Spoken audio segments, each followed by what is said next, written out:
Akibat cuaca buruk, kapal feri KMP Farina Nusantara menabrak KMP Nusa Jaya di perairan Merak, Cilegon, Banten. Insiden ini terjadi pada Selasa sore saat kedua kapal sedang labuh jangkar.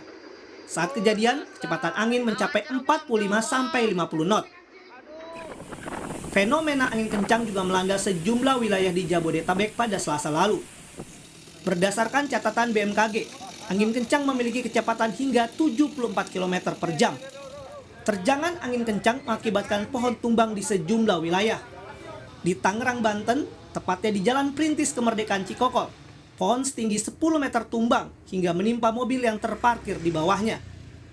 Sementara di Jakarta Timur, angin kencang membuat sebuah pohon angsana setinggi 10 meter tumbang hingga menimpa 2 mobil serta 1 motor yang sedang terparkir di kawasan Kayu Putih, Pulau Gadung.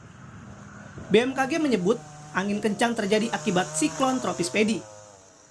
Siklon tropis Padi sendiri berada di wilayah Samudra Hindia Selatan Jawa dengan kecepatan angin maksimum mencapai 74 km per jam, bergerak ke arah barat hingga barat laut menjauhi wilayah Indonesia dengan sistem tekanan rendah di tengahnya mencapai 995 milibar. Adanya siklon tropis Padi sendiri juga membentuk adanya pola-pola low level jet yang memanjang di sekitar wilayah perairan selatan Banten hingga Jawa Barat dan Jawa Tengah.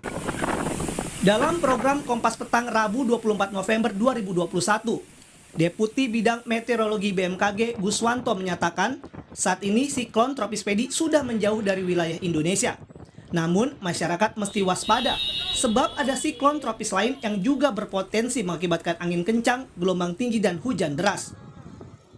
Kami sampaikan lagi bahwa siklon tropis Pedi sudah turun intensitasnya dari siklon menjadi low pressure area. Namun kami sampaikan kembali bahwa saat ini adalah di sebelah barat siklon tropis Pedi itu muncul bibit siklon tropis 91S.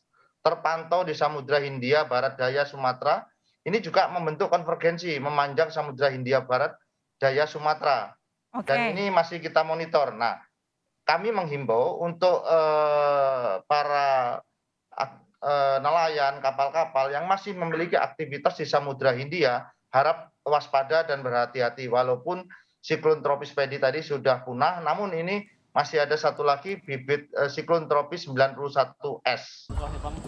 Sementara dalam kunjungan terhadap korban banjir di Palangkaraya, Kalimantan Tengah, Menteri Sosial Tri Risma hari ini mengimbau para kepala daerah agar tidak lengah dalam menghadapi puncak musim hujan yang diprediksi terjadi pada Januari hingga Februari mendatang.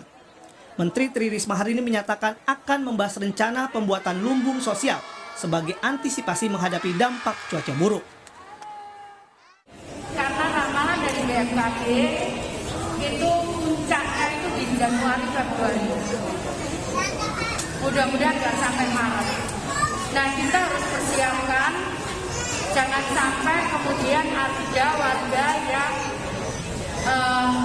terisolir dan kemudian tidak bisa mendapatkan akses makan karena aksesibilitasnya terputus. Karena itu besok kita akan rapat menyiapkan lumbung sosial. Cuaca buruk diprediksi masih akan terjadi di wilayah Indonesia hingga awal tahun 2022. Masyarakat pun diimbau untuk tetap waspada terhadap dampaknya. Hujan deras dan angin kencang berpotensi menyebabkan banjir, tanah longsor hingga pohon tumbang. Sementara itu, gelombang tinggi mesti diwaspadai para nelayan saat melaut. Tim Liputan, Kompas TV.